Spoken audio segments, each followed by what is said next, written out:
5월은 가정의 달입니다. 오늘은 무슨 주일이에요? 어린이 주일입니다. 여러분 가정에서 또 우리 교회와 함께 아주 큰 인물들을 세우는 그런 가정, 우리 교회가 되기를 주님의 이름으로 축복합니다. 큰 인물들이 세워지면 가정이 회복돼요. 교회가 쓰임받아요. 나라와 민족이 하나님께 영광 돌리는 은혜를 경험하게 되는 것입니다. 오늘 본문의 이야기는 세례 요한이 태어나는 과정을 관한 이야기예요. 세례 요한을 예수님께서 뭐라고 그랬냐 그러면 여자 중에 태어난 자 중에 가장 큰 자다. 세례 요한이 뭐라고요? 여자가 낳은 자 중에 가장 큰 자. 이게 세례 요한이라는 거죠. 그러면 그 하고 많은 가정 속에 이 세례 요한을 왜 이 가정에 보내주었을까? 하나님께서 이 가정을 보내주었거든요. 그 이유가 뭘까? 가장 큰 인물을 세우는 가정은 어떤 가정일까? 여러분들이 오늘 말씀을 잘 듣고 이런 가정을 세우면 여러분의 가정 속에 이런 인물들이 나오게 될 줄로 믿습니다. 여러분, 이스라엘 역사에 보면 이스라엘이 나라로 세워지게 되고 초대 왕으로 사울 왕이 세워집니다. 그리고 사울 왕이 죽고 그 나라가 분열이 돼요. 북쪽의 베냐민 지파를 중심으로 11지파, 그리고 남쪽 다윗을 중심으로 유다 지파 1지파, 11지파와 1지파가 나누어지는 거예요. 그러면 당연히 어디가 어디 흡수되겠어요? 1지파가 11지파에 흡수되어야 이게 상식적이고 그게 우리가 이해할 수 있는 그런 일입니다. 그런데 놀랍게 이 11지파가 어디에 흡수돼요? 1지파, 유다 지파에 흡수됩니다. 그 비결, 그 이유가 뭐였어요? 유다 지파의 큰 인물 다윗이 있었습니다. 그래서 이 다윗을 통해서 11지파가 1지파에 흡수되는 그런 일이 일어나게 된 거죠. 큰 인물, 이런 다윗 같은 그런 인물들이 여러분 가정에서, 우리 교회에서, 이 나라에서 세워지기를 주님의 이름으로 축복합니다. 그런 인물들이 세워지기 위해서 어떻게 우리의 가정을 잘 세울 것이냐, 이 부분을 오늘 이 본문 말씀을 통해서 은혜 받기를 원합니다. 자, 사가랴의 가정에 예수님의 길을 예비할 위대한 인물이 태어났어요. 그런데 하나님은 이 위대한 인물을 보낼 가정을 찾고 계셨는데, 이 하나님이 찾는 가정은 어떤 가정이냐? 이 가정은 첫째로 보면요, 부부가 하나님을 사랑하고 하나님을 경외하는 가정입니다. 따라서 해볼까요? 하나님을 경외하고 하나님을 사랑하는 가정, 부부가 서로 사랑하는 가정, 이런 가정에 위대한 인물들을 보내주는 거죠. 가정의 최소 단위는 부부입니다. 하나님께서 이 부부를 세울 때 이렇게 얘기를 했어요. 너희는 돕는 배필이 되라. 뭐라고요? 돕는 배필이 되라. 이 얘기를 원어적으로 보면 에제르 네게드입니다. 에제르 네게드라는 말은, 에제르라는 뜻은 뭐냐 그러면 마주보고 서다, 이런 거예요. 돕는 것이라는 것은 내게 에제르라는 거죠. 마주보고 서다, 이런 거예요. 그리고 배필이라는 말은 이제 앞에서 도와준다, 이런 의미. 그러니까 뭐냐 그러면, 부부란 뭐냐 그러면 앞에 서서, 마주보고 서서 뭐라고요? 부족한 부분을 메꿔주고 채워주는 거예요. 그러니까 부부는 부족한 부분, 마주보고 서서 부족한 부분이 보이면 이 부족한 부분을 메꿔주고 채워지면 여기에 자란 아이들은 어떻게 될까요? 정서적으로 안정을 누립니다. 그리고 아이들은 쉽게 오해하지 않습니다. 이해합니다. 사랑합니다. 존중합니다. 하나님을 경외합니다. 이런 인물들이 큰 인물이 되는 거예요. 근데 그런 큰 인물들은 뭐라고요? 부부가 서로 사랑하는 가정에서 이런 위대한 인물들이 세워진다라는 것이죠. 그러니까 성경을 보면 위대한 인물들은 부부들이 사랑했던 그 사이에서 태어난 아이들이 대부분이에요. 성경에 보면, 자, 예를 들어서 보면 이 사가랴의 가정이 그렇습니다. 이 사가랴의 가정에 대해서 성경은 이렇게 얘기하고 있습니다. 누가복음 1장 6절 한번 읽어볼까요?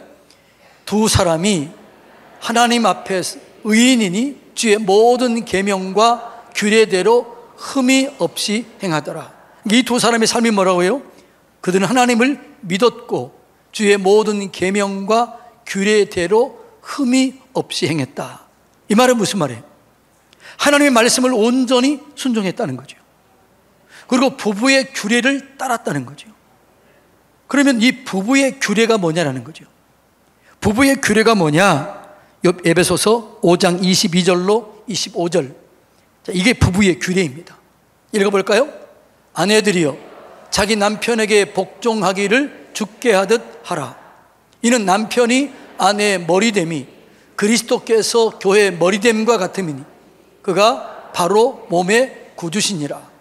그러므로 교회가 그리스도에게 하듯 아내를 또 범사에게 자기 남편에게 복종할지니라. 여기까지만 읽으면 아내들이 기분 나빠요. 근데 그 다음에 얘기합니다. 남편들아 아내 사랑하기를 그리스도께서 교회를 사랑하시고 그 교회를 위하여 자신을 주심같이 하라라는 거죠. 그 남편이 아내를 사랑하는데 어떻게 사랑하라고요? 생명 걸고 목숨 걸고 목숨을 내어준 것처럼 그렇게 사랑하라라는 거예요. 아내는 뭐라고요? 교회가 예수님께 복종하듯이 그렇게 복종하라. 이런 가정이 서로 부부의 관계를 잘하는 가정이에요. 이런 가정 속에 위대한 인물이 세워지게 되는 것이죠. 여러분, 이게 부부의 규례예요. 부부끼리 앉아있는 분들 옆에 손을 한번 잡고, 근데 우리 교회는 지금 부부끼리 앉아있는 분들이 많지가 않아요. 부부끼리 앉으세요. 부부끼리 앉으면 손을 좀 잡으세요. 그리고 얘기하세요. 사랑합니다. 존경합니다. 이게 늘 이 말이 지금까지 막 보이기 시작하네. 이제 부부끼리 늘 존경과 사랑이 있을 때 거기에 자라는 아이들이 위대한 인물이 되는 거예요. 자, 성경에 보면은 우리가 잘 아는 야곱은 이스라엘의 조상입니다. 이스라엘이라는 뜻은 야곱의 이름이에요. 그 야곱의 12지파를 통해서 이스라엘이 12지파가 세워지게 되는 거죠. 그러니까 이스라엘의 조상 야곱이에요. 근데 야곱에게는 12아들이 있었는데 부인이 몇 명이에요? 몇 명이요? 4명입니다. 그 4명 중에 야곱이 가장 사랑했던 아내는 누구예요? 라헬입니다. 그 야곱이 가장 사랑했던 라헬인데 야곱이 라헬을 얼마나 사랑했느냐 그러면 이 라헬을 얻기 위해서 몇 년 동안 일합니까? 14년 동안 일합니다. 14년 동안 일했는데 성경에 보면 뭐라고 그래요? 14년을 하루같이 보냈더라. 좀 뻥이 심하긴 심한 것 같아요. 14년을 어떻게 하루같이 보냈겠어요? 근데 이 말은 콩깍지가 끼어서 사랑에 푹 빠졌다는 거예요. 정말 다른 사람이 볼 때 황홀하게 그렇게 사랑했다는 거죠. 이렇게 부부가 뜨겁게 사랑했던 그 사이에 태어난 아들 중에 요셉이 나와요. 그 요셉이 어떻게 돼요? 애굽의 총리가 되고 그리고 그 민족을 입애굽하게 하고 그 입애굽한 민족들이 제사장 나라의 기초를 세우게 되는 것입니다. 그러니까 가장 사랑했던 부부 사이에 태어난 아들 요셉을 통해서 그런 일들이 일어나게 되는 것이죠. 여러분, 그런가 하면 사무엘상 1장에 보면 엘가나 가정 이야기가 나옵니다. 엘가나의 가정에는 엘가나는 두 부인이 있었습니다. 하나는 누구예요? 한나. 하나는요? 분인나. 그런데 엘가나가 진짜 사랑했던 여인은 누구예요? 한나예요. 성경에 보면 분인나가 애들을 낳았는데 이 애들 이름조차 나오지 않아요. 그런데 한나 사이에 애가 나와요. 한나가 간절히 기도해서 아이를 낳았는데 이 기도해서 낳은 아이가 누구예요? 사무엘입니다. 이 사무엘은 시대를 바꿔요. 시대를 바꾸는 위대한 인물, 이 인물은 뭐라고요? 엘가나와 한나의 사랑 가운데 태어난 아들입니다. 엘리 시대는 빼앗기는 시대, 하나님의 음성이 들리지 않는 시대, 평화가 없는 시대, 전쟁의 시대입니다.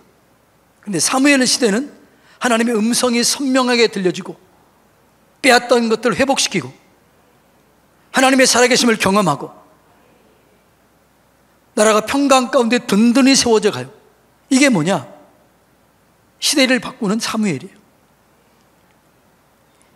그렇게 이 사무엘 가정이 세워지는 그 과정이 뭐라고요?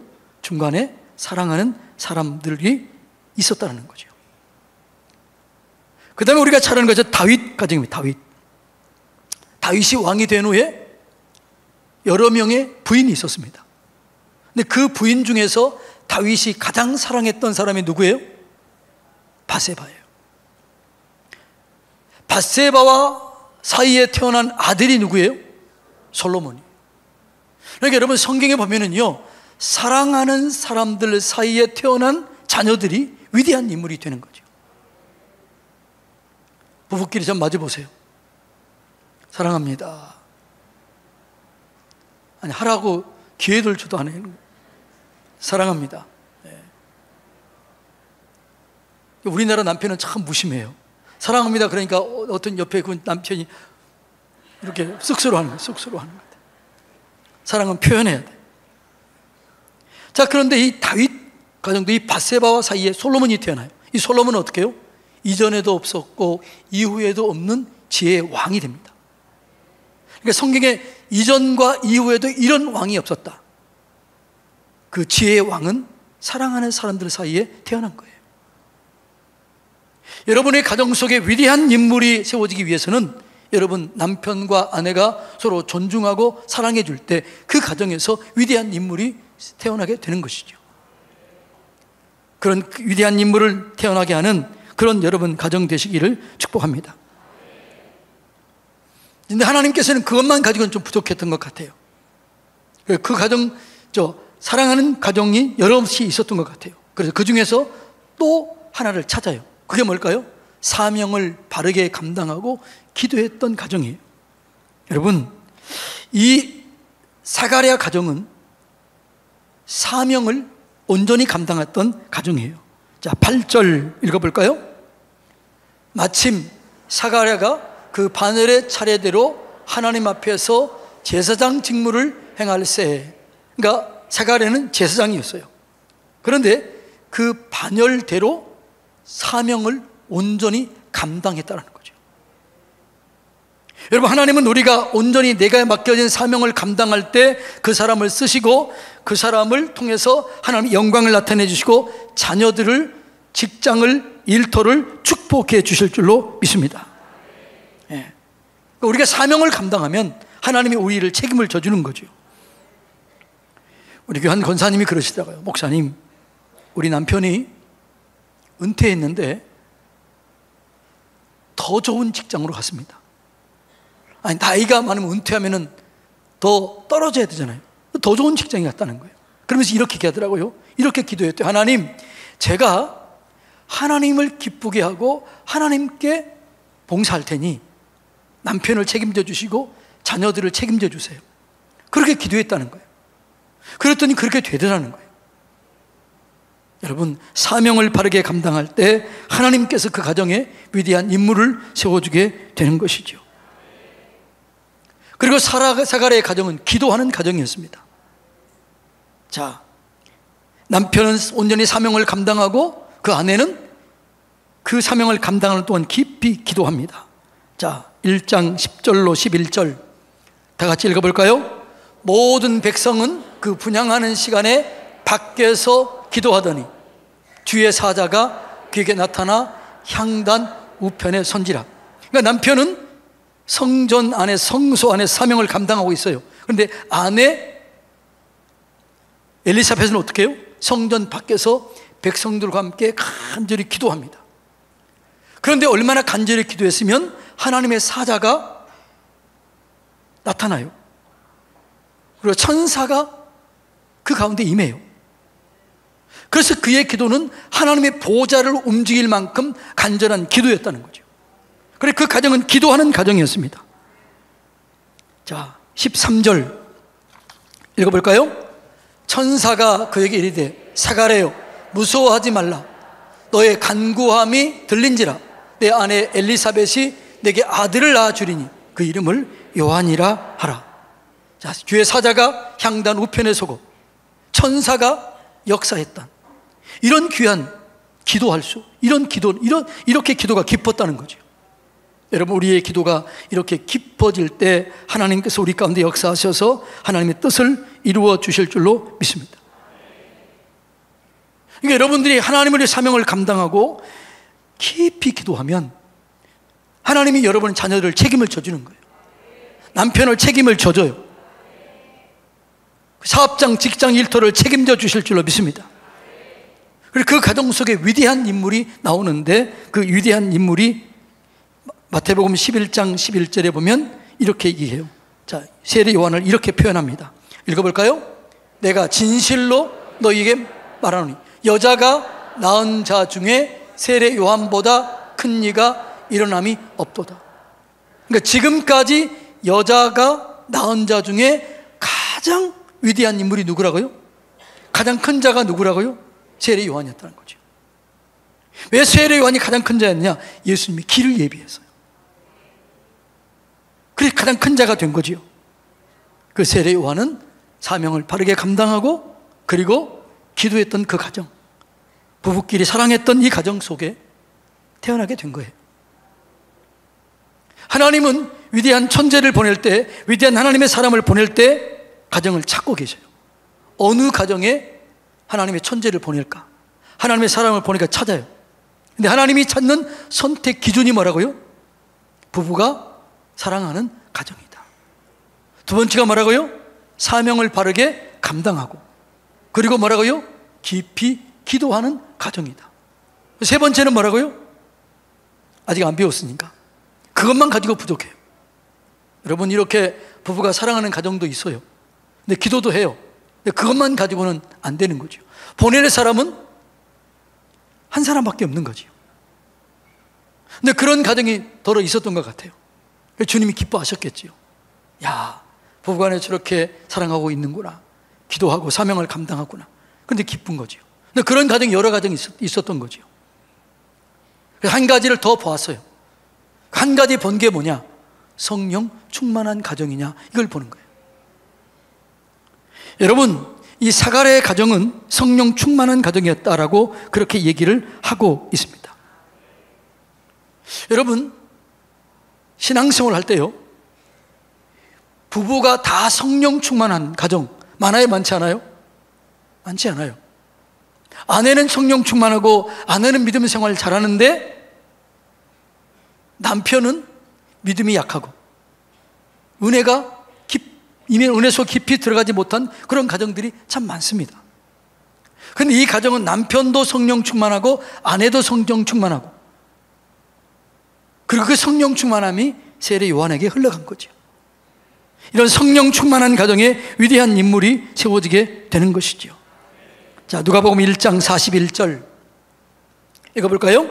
엘리사벳이 마리아가 무난함을 들으매 아이가 복중에서 뛰노는지라 엘리사벳이 성령의 충만함을 받았다는 거죠. 그러니까 엘리사벳이 성령 충만했다는 거. 그다음에 그 남편 사가랴도 성령 충만했다고 얘기하는데 67절 읽어볼까요? 그 부친 사가랴가 성령의 충만함을 받아 예언했다라고 말하는 거죠. 그러니까 아내도 성령 충만, 남편도 성령 충만한 가정, 이런 가정에 위대한 인물들이 세워지고 하나님의 영광을 경험하게 되는 것이죠. 자, 부부끼리 앉아 계신 분 서로 마주보고 자, 얘기합시다. 성령 충만합시다. 네. 뭘 쓰시지 마시고 다시요. 성령 충만합시다. 그러니까 남편과 아내가 성령 충만하면 자녀들이 망가질 수가 없는 거죠. 위대한 인물이 나올 수밖에 없는 거죠. 그런데 성령 충만하다는 이 얘기는 뭘까요? 완전히 성령의 지배를 받았다, 성령의 인도하심을 받았다, 성령의 이끄심을 받았다라는 거죠. 성령의 지배를 받고 성령의 이끄심을 받는 가정 속에는 여러분 위대한 인물이 나오는 거예요. 여러분이 그런 가정을 세우시기를 주님의 이름으로 축복합니다. 그런데 우리 한 가지 생각해야 할 것은 지금은 성령 시대예요. 그런데 이 성령 시대가 어느 때부터 시작됐어요?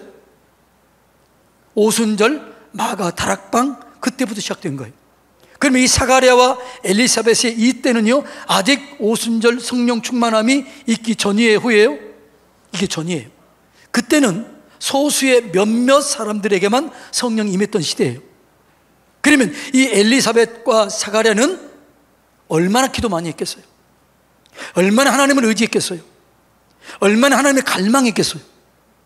이 갈망한 이 가정 속에 하나님이 보내주신 것입니다. 사랑하는 성도님 여러분, 깊은 기도 속에 하나님을 갈망하시길 바랍니다. 지금은 성령 시대이기 때문에 급하고 강한 바람처럼 불처럼 바람처럼 우리 가운데 임하게 돼요. 저는 좀 안타까운 게 있는데 뭐냐 그러면 이렇게 주일날 많이 참석하잖아요. 그런데 진짜 이 성령 집회가 우리 교회는 어느 때예요? 모르고 계시나요? 우리 교회는 어느 집회가 성령 집회예요? 금요 성령 집회라고 그러잖아요. 그런데 여기 이 사람들 중에서 금요 성령 집회 한 번도 안 나온 사람 있어요, 없어요? 있어요. 가슴 좀 찔림을 받으세요. 한 번도 안 나오니 성령 충만을 받을 길이 없는 거죠. 여러분, 성령 충만함을 받아야 여러분 가정이 살고 자녀들이 살고 직장 일터가 회복되고 영광을 경험하게 될 줄로 믿습니다. 그럼 또 이렇게 생각하는 사람이 있어요. 아이고, 나는 우리 아버지 어머니도 성령 충만하지 않고 둘이 사랑하지도 않고 둘이 맨날 싸웠는데 나는 큰 인물 될 자격이 없구나, 이렇게 생각하고 포기하는 사람이 2명 있을지 몰라요. 그래서 성경은 반전을 이렇게 그래요. 여자가 낳은 자 중에 가장 큰 자가 세례 요한이지만 천국에서는 가장 작은 자도 그보다 더 크다. 이 말은 무슨 말이에요? 너희가 진짜 예수를 바르게 믿으면 너희는 하나님의 자녀이다. 그러면 너희를 책임을 져주겠다는 거죠. 예수 믿는 가정이 진짜 이렇게 부부끼리 사랑하고 그리고 서로 사명을 감당하고 그리고 기도하고 성령 충만하면 세례 요한보다 더 위대한 인물이 나오게 될 것입니다. 시대를 바꾸는 그런 인물이 나오게 될 것입니다. 민족의 통일의 역사를 감당할 만한 그런 인물이 나오게 될 것입니다. 저는 우리 교회에서, 여러분의 가정에서 이런 인물들이 나오게 되기를 축복합니다. 그 주인공은 정해져 있어요? 안 정해져 있어요? 안 정해져 있어요. 오늘 말씀대로 우리의 가정이 그렇게 세워지면 우리 가정 속에서, 내 자녀들 속에서, 내 손자 손녀들 속에서 그런 인물이 나오는 거죠. 그런 인물을 세우는 가정 되기를 축복합니다. 오늘 결단하세요. 내가 내 아내를 사랑하겠다. 남편을 존중하겠다. 정말 깊이 기도하겠다. 성령 충만한 가정을 세우겠다. 나는 그런 부모가 없었지만 내가 그런 사람이 되겠다. 그래서 내 후손에게는 그런 인재들이 많이 나오도록 하겠다. 이런 결단을 하시기 바랍니다.